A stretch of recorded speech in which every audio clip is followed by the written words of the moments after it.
9 मंदाकिनी। दृश्यमान गंगा और अदृश्य गायत्री की समस्ता मानी गई है। गायत्री की एक शक्ति का नाम मंदाकिनी थी भी है।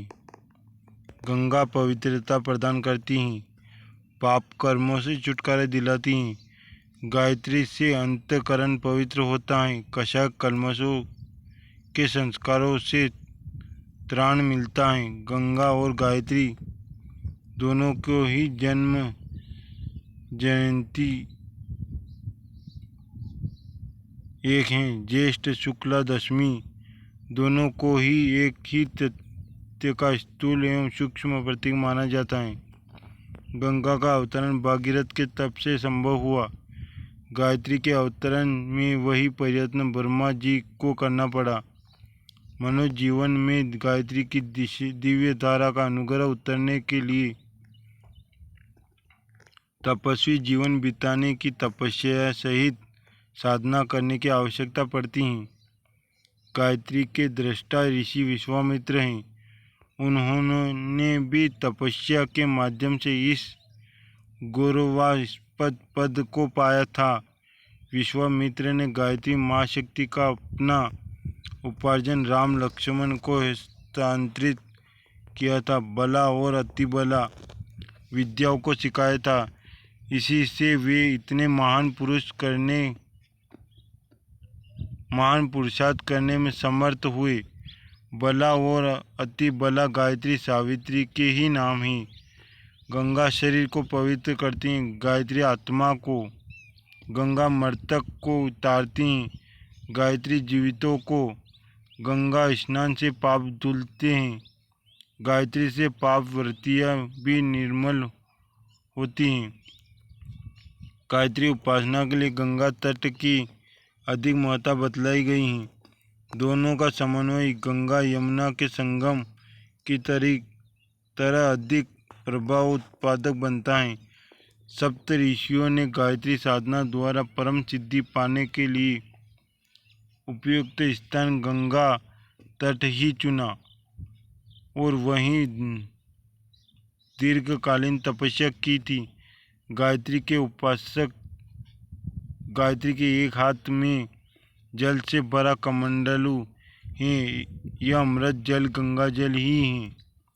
उच्च स्त्री गायत्री साधना करने वाले प्राय गंगा स्नान, जलपान, गंगा तट का सानिध्य जैसे सुयोग तलाश करते हैं। भक्ति गाथा में ऋदास की कटौती में गंगा के उमगने की कथा आती है।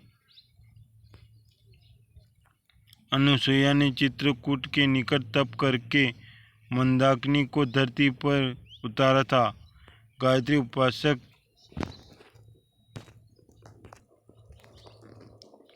उपासना से साधक का अंतःकरण गंगोत्री गोमुख जैसा बन जाता है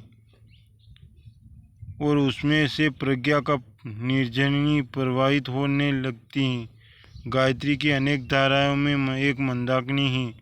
उसका अवगाहन पापों के प्रायश्चित एवं पवित्रता संवर्धन के लिए किया जाता है। 10 अजपा।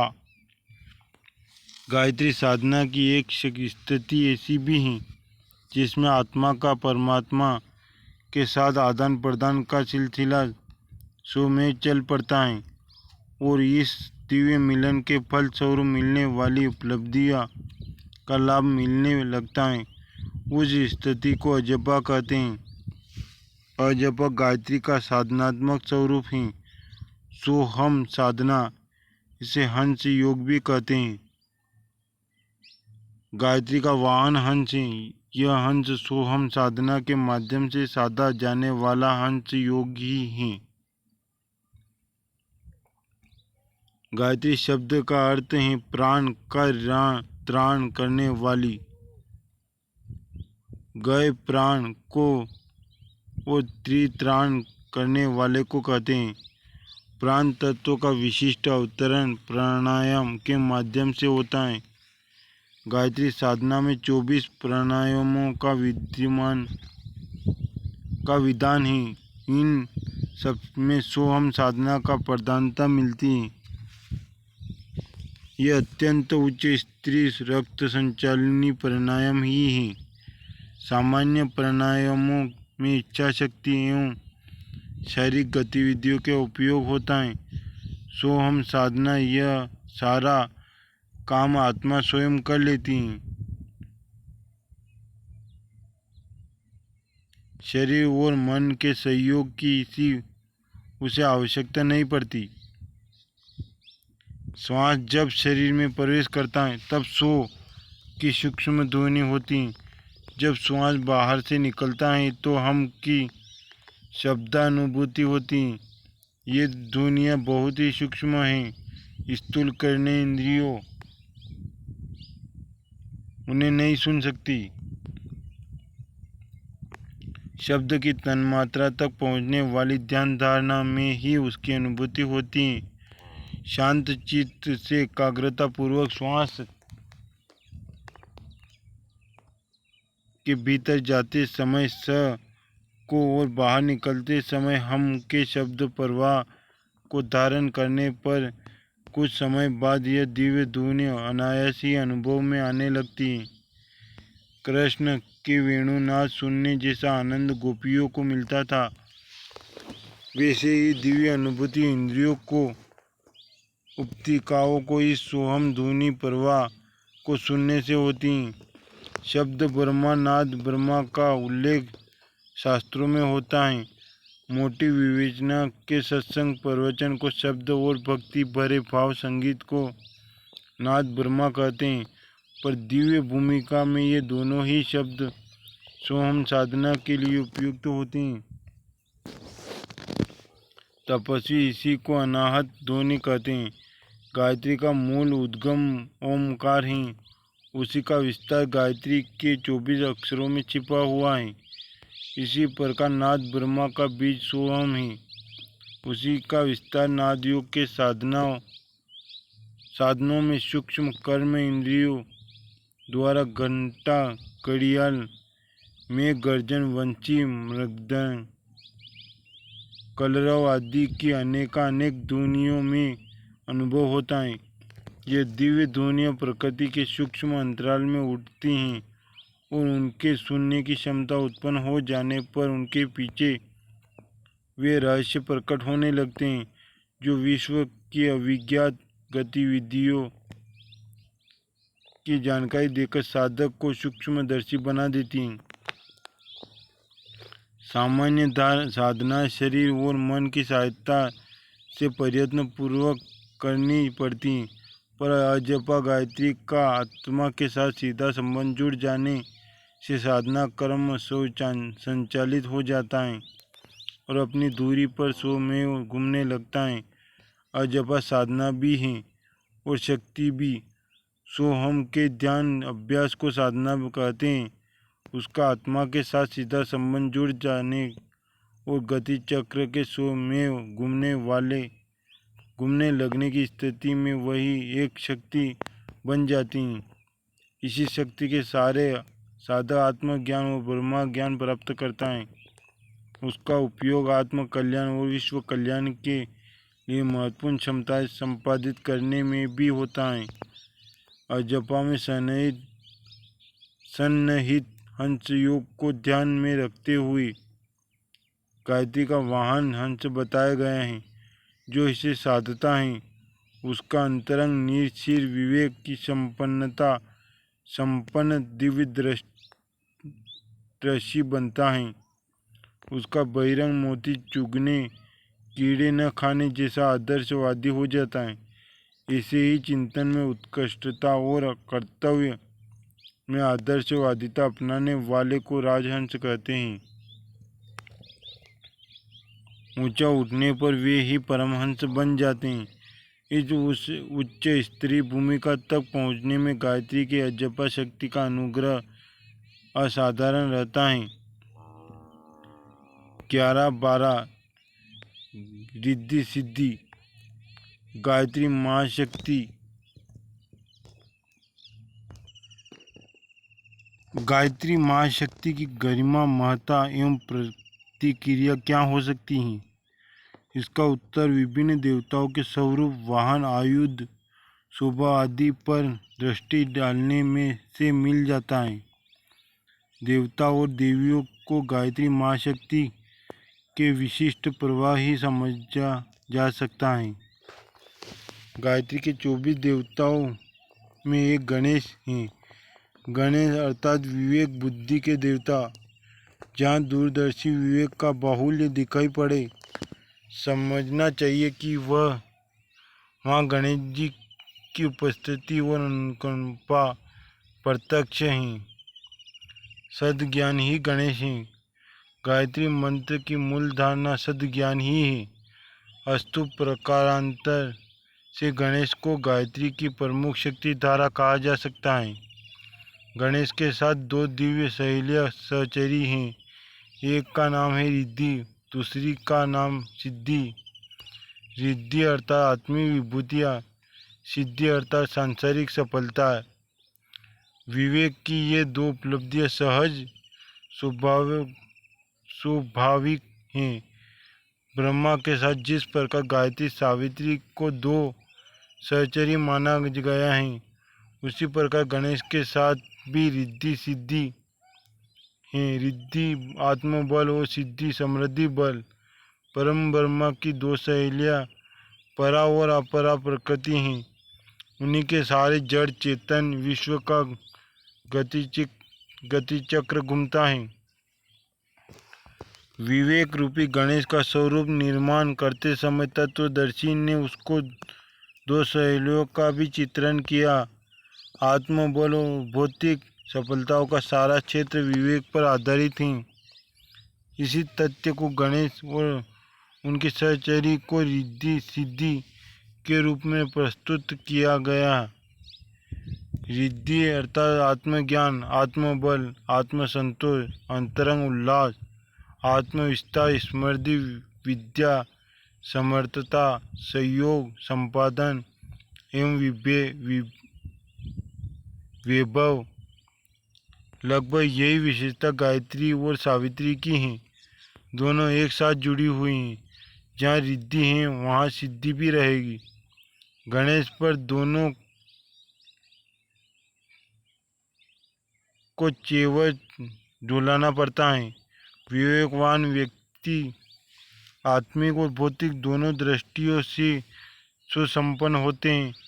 संक्षेप में गणेश के साथ अविच्छिन्न रूप से जुड़ी हुई रिद्धि सिद्धियों के चित्रण का यही तात्पर्य है। गणेश के एक हाथ में अंकुश, दूसरे में मोदक। अंकुश अर्थात अनुशासन, मोदक अर्थात सुख साधन। जो अनुशासन साधते हैं वे अनिष्ट साधन भी जुटा लेते हैं। गणेश से संबंध इन दोनों उपकरणों का यही संकेत है। रिद्धि अर्थात आत्मिक उत्कृष्टता, सिद्धि अर्थात भौतिक समर्थता। मर्यादाओं का अंकुश मानने वाले, संयम साधने वाले हर दृष्टि से समर्थ बनते हैं। उन्हें सुख साधनों की सुविधा संपन्नता की कमी नहीं रहती। उत्कृष्ट व्यक्ति तो संपन्न व्यक्ति सदा मुदित रहते हैं, प्रसन्नता बांटते बखेरते देखे जाते हैं। वहीं मोदक हैं जिससे हर घड़ी संतोष आनंद का रसास्वादन मिलता है।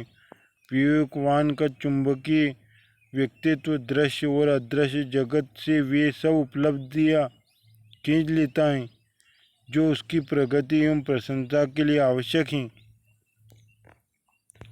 रिद्धि और सिद्धियों के संबंध में एक भ्रांति यह है कि कोई जादुई चमत्कार दिखाने में काम आने वाली विशेषताएं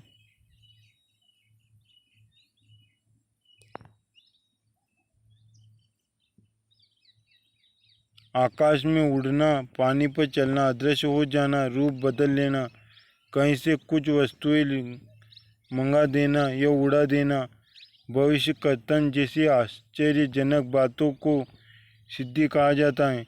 यह जादुई खेल मेल हैं, पर जो हाथ की सफाई, चालाकी या हिप्नोटिज्म जैसे उतले भावनात्मक प्रयोगों से भी संपन्न किए जा सकते। उन्हें दिखाने का उद्देश्य प्राय लोगों को चमत्कार करके उन्हें अपने चंगुल में फंसा लेना एवं अनुचित लाभ उठाना ही होता है। इसलिए ऐसे प्रदर्शनों की साधना शास्त्रों में पग पग पर मनाही की गई है। उनमें विशेषताएं हो भी तो उन्हें प्रदर्शन से रोका गया। फिर जो हाथ की सफाई से चमत्कार दिखाई देते हैं और उसकी संगति अध्यात्म सामर्थ्य से जोड़ते हैं, उन्हें तो हर दृष्टि से निंदनीय कहा जा सकता है। वास्तविक रिद्धि यही है कि साधक अपने उत्कृष्ट व्यक्तित्व के सहारे आत्मसंतोष, लोक श्रद्धा एवं देवी अनुकंपा के विविध लाभ पाकर मनुष्यों के बीच देवताओं जैसा महानता प्रस्तुत करे और अपनी आदर्शवादी साहसिकता से जन जन को प्रभावित करे। वास्तविक सिद्धि यही है कि उपार्जन तो पर्वत जितना करे, पर अपने लिए औसत नागरिक जितना निर्वाह लेकर शेष को सत्य प्रयोजन के लिए उदारतापूर्वक समर्पित कर दे। ऐसे अनुकरणीय आदर्श उपस्थित कर सकना उच्च स्तर का चमत्कार ही है। जो इस मार्ग पर जितना आगे बढ़ सके उसे उतना ही बड़ा सिद्ध पुरुष कहा जा सकता है। गायत्री का नाम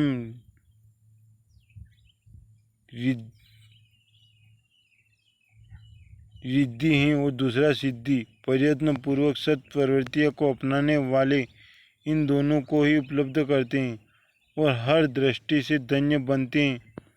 सच्ची गायत्री उपासना का प्रतिफल भी रिद्धियों और सिद्धियों के रूप में सामने आता है। गायत्री के प्रत्यक्ष सिद्धि हैं, जिसके अंतराल पर वह उतरती हैं, उसे रिद्धि सिद्धियों से बुद्धि और समृद्धियों से भरा पूरा सफल जीवन बनाने का अवसर दे। 13 सावित्री। आद्य शक्ति की दो धारा हैं, एक आत्मिक, दूसरी भौतिक। आत्मिकी को गायत्री और भौतिक को सावित्री कहते हैं। गायत्री एक मुख है, उसे एकात्मवाद, अद्वैतवाद, अध्यात्मवाद, आत्मवाद कह सकते हैं। सावित्री पंचमुखी है। शरीर 5 तत्वों से बना है। उनकी इंद्रियानुभूति 5 तन मात्रा के सहारे शब्द, रूप, रस, गंध, स्पर्श के रूप में होती है। चेतना का स्पंद 5 प्राणों के सहारे मिलता है। 5 तत्व और 5 अंग मिलकर जिस जीव सत्ता को चलाते हैं, उनके अधिष्ठात्री सावित्री हैं। 5 ज्ञानेंद्रिया और 5 कर्मेंद्रिया इसी जीवन चर्या का चक्र आगे घसीटते हैं। सूक्ष्म शरीर का सारा ढांचा कोषों की सामग्री से बना है। विज्ञान की भाषा में उन्हें physical body, astral body, mental body, causal body और कॉस्मिक बॉडी कहते हैं। अध्यात्म की भाषा में इन्हें अन्नमय कोश, प्राणमय कोश, मनोमय कोश, विज्ञानमय कोश एवं आनंदमय कोश कहा जाता है। ये 5 बहुमूल्य खजाने काय सत्ता के अंतराल में विद्यमान हैं। उनमें सिद्धियों के और विभूतियों के भंडार भरे पड़े हैं। काय कलेवर में विद्यमान इन्हीं को देवता कहा गया है। ये जब तक प्रस्तुत स्थिति में रहते हैं तभी तक मनुष्य दीन दुर्बल रहता है। जब वे जागृत होते हैं तो 5 देवता मनुष्य की विविध विधि सहायता करते देखे जाते हैं। दक्षिण मार्गी साधना में गायत्री को और वाम मार्गी साधना में सावित्री को प्रमुख माना जाता है। सकाम साधना सावित्री परक होती हैं। उनमें प्रयोजनों के अनुरूप बीज मंत्र लगाए जाते हैं। गायत्री का प्रयोग आत्मा उत्कर्ष के लिए होता है। उसमें स्थूल, सूक्ष्म और कारण शरीरों को समुन्नत बनाने वाले भू भुव स्व के 3 बीज मंत्र पहले से ही लगे हुए हैं। ब्रह्मा वर्चस्व साधना में इन तीनों का संतुलित समन्वय है।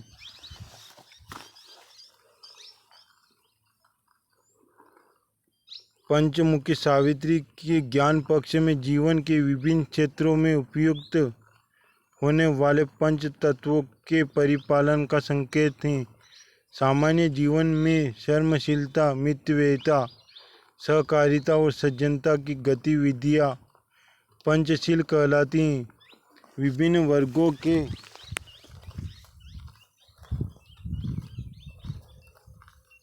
लिए विभिन्न प्रयोजनों के लिए पंचशील पृथक पृथक हैं, जिनके परिपालन से अभीष्ट क्षेत्र की स्थूलताओं के द्वार सहज ही खुलते चले जाते हैं। पंचशील ही पंचदेव हैं। गायत्री के असंख्य दिव्य धाराओं में सबसे निकटवर्ती और अधिक समर्थ सावित्री हैं। दोनों इतनी सघन हैं कि दोनों को प्राय एक ही माना जाता है। वस्तुतः दोनों को शरीर और आत्मा की तरह भौतिकी और आत्मिकी माना जाना चाहिए। आवश्यकता अनुसार अभीष्ट उद्देश्यों के लिए उनका आंचल पकड़ना चाहिए। 14वां सरस्वती। ज्ञान चेतना के 2 पक्ष हैं। एक प्रज्ञा आत्मिक समाधान एवं उत्कृष्ट का पथ प्रशस्त करती हैं। बुद्धि को लोक व्यवहार एवं निर्वाह की गुत्थियाँ सुलझाने एवं उपलब्धियों पाने के लिए प्रयोग किया जाता है। बुद्धि का स्वरूप मस्तिष्क है और प्रज्ञा का अंतःकरण है। प्रज्ञा के अधिष्ठात्री गायत्री है और बुद्धि की संचारिणी सरस्वती। आवश्यकता अनुसार दोनों में से जिसका आश्रय लिया जाता है उसी का प्रतिफल प्राप्त होता है। सरस्वती को साहित्य, संगीत, कला की देवी माना जाता है। उसमें विचारना, भावना एवं संवेदना का त्रिवेद समन्वय है। वीणा संगीत की, पुस्तक विचारना की और मयूर वाहन कला की अभिव्यक्ति है। लोकचर्या में सरस्वती को शिक्षा की देवी माना गया है। शिक्षा संस्थाओं में वसंत पंचमी को सरस्वती का जन्मदिन समारोह पूर्वक मनाया जाता है।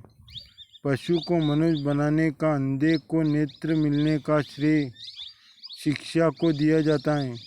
मनन से मनुष्य बनता है। मनन बुद्धि का विषय है। भौतिक प्रगति का श्रेय बुद्धि वर्चस्व को दिया जाता है और उसे सरस्वती का अनुग्रह माना जाना उचित भी है। इसी उपलब्धि के बिना मनुष्य को नर वानरों की तरह वन मानुष जैसा जीवन बिताना पड़ता है। शिक्षा की गरिमा, बौद्धिक विकास की आवश्यकता जन जन को समझाने के लिए सरस्वती पूजा की परंपरा है। इसे प्रकारांतर से गायत्री महाशक्ति के अंतर्गत बुद्धि पक्ष की आराधना कहना चाहिए। कहते हैं कि महाकवि कालिदास, वरदराजाचार्य, वोपदेव आदि मंद बुद्धि के लोग सरस्वती उपासना के सहारे उच्च कोटि के विद्वान बने एवं उत्साह के साथ अध्ययन में रुचिकर संलग्न हो गए और एवं अनुत्साह की मन स्थिति में प्रस्तुत पड़े रहने वाले मस्तिष्क की क्षमता को विकसित कर सकने में सफल हुए होंगे। इसका एक रहस्य यह भी हो सकता है कि कारण व दुर्बलता की स्थिति में रह रहे बुद्धि संतान को सजग सक्षम बनाने के लिए वे उपाय उपचार किए गए जिन्हें सरस्वती आराधना कहा जाता है। उपासना की प्रक्रिया भाव विज्ञान का महत्वपूर्ण अंग है। श्रद्धा और तन्मयता के समन्वय से की जाने वाली साधना प्रक्रिया एक विशिष्ट शक्ति है।